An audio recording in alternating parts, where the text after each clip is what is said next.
Hello, Rayquazers! So, I got a match here against TC Gamer 09, formerly known as the Charismatic Gamer, but for whatever reason that account got disabled, and so he made another one, which is completely fine. And as you will see, it's actually a UU match. And as soon as I saw his team, I was like, great, he's Horn, probably the most used in the UU right now, and I brought a freaking Scyther to UU. Great. Oh well. This should be okay, because like my team's made of super bulky Pokemon, and his team kind of seems pretty offensive. So I think I should be able to do this okay if I plan it out correctly, which hopefully I do. And let's go ahead and get the match started. So I'm going to lead off with Sableye, knowing he's probably going to lead off with Bronzong. And so I'm going to taunt him, and basically he gets Toxic. He can't use Toxic, which is great. And then he's going to put in Cobalion, which really, I wanted to trick the Iron Ball to something else like Kingdra or something, because that would have been more useful, but Cobalion being tricked with it is just as okay. So he's going to taunt, I guess. In Facebook he was saying that he expected me to switch to Snorlax, which I'm not really sure why, because Snorlax wouldn't take Cobalion's hits very well. And then I go for Scout, and I get the freaking burn first turn. Look at that. Oh yeah. And then he's going to withdraw Shaman and go into Bronzong, and I withdraw Slowbro, fearing a Seed Flare, and go into Registeel, which unfortunately I probably should have gone for Sableye, but I didn't. So both Stealth Rocks get set up this turn, which kind of sucks. And then I'm going to Thunder Wave him, because Thunder Waving the Bronzong may prove to be useful later on if he gets like the Parahax or something. And he shows he has the Earthquake, which most Bronzongs carry the Hidden Power Fire or something, but Earthquake's just as good, I guess. It's kind of interesting. And so I'm going to bring in my Porygon 2 as he brings in his Crocodile, which this is actually a special attacking Porygon 2, but of course since it has the Eviolite, it's going to be able to take this superpower. Not as nicely as a bulky one would have, but oh well. What you gonna do? And I go for the Ice Beam.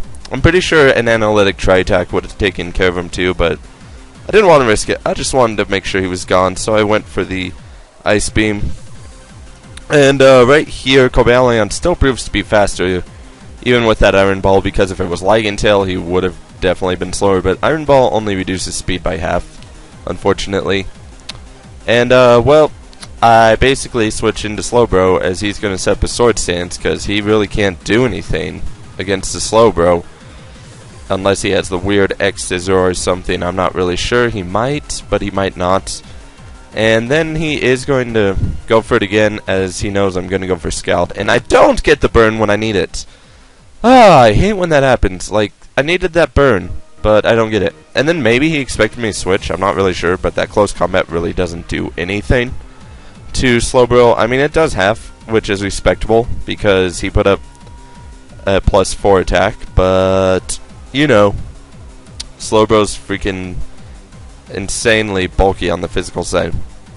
And so I am going to switch out as the Shaman comes in, because I'm fearing a Seed Flare, and I kept Virus for Death Fodder, honestly, later on, which now looks like a good time to do Death Fodder, because I don't really know what else to do.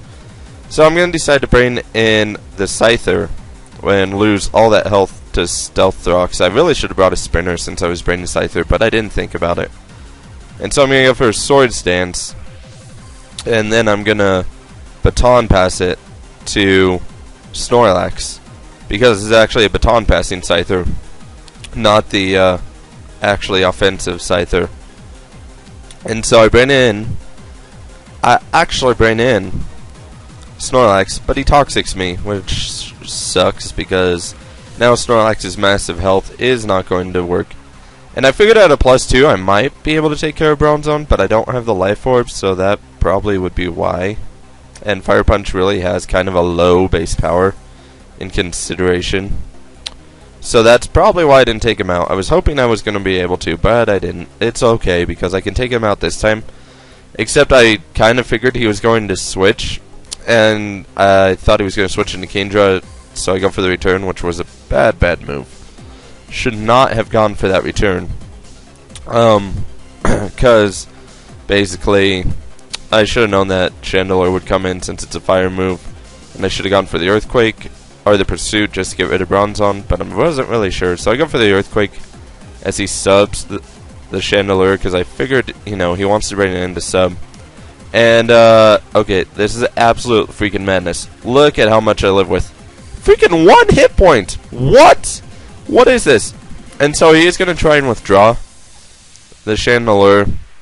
I guess expecting me Earthquake again, and I go for the Pursuit, which gets rid of Chandelure, so that's great, because that's one threat that I really was going to have a problem taking down if I had lost Snorlax. So it's gone, which is great. And then I'm going to bring in my Sableye.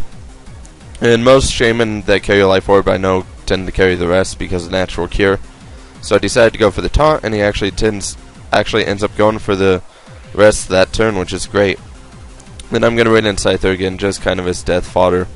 And he goes for the Hidden Power. And I faint, which is okay. Whatevs. And he thought it was Hidden Power Fire. And I was like, oh, could be. But it's Hidden Power Poison. Like, he must have misgened when he was making the Shaman and accidentally put Hidden Power Poison, which was kind of funny. It's kind of nice that he misgened, because it makes it a little bit easier for me to take out this stuff. If he had not misgened, I probably would have been in a worse scenario. So he is going to Earthquake my Registeel, and I pretty much tank that, because Bronzong, I'm sure, doesn't really have that high of attack, and Registeel's defenses are insane. So I pretty much take out the Bronzong with two Seismic Tosses. And right here I was kind of hoping that he was not the sub Sword Stance set, and he just goes for the Surf, which, I mean sub Dragon Dance, not Sword Stance, Blarg, that's Terrakion.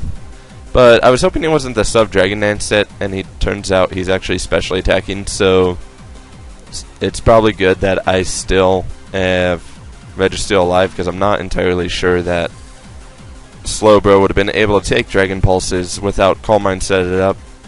Of course, I do have the Thunder Wave up, so maybe I could get one Calm Mind up beforehand.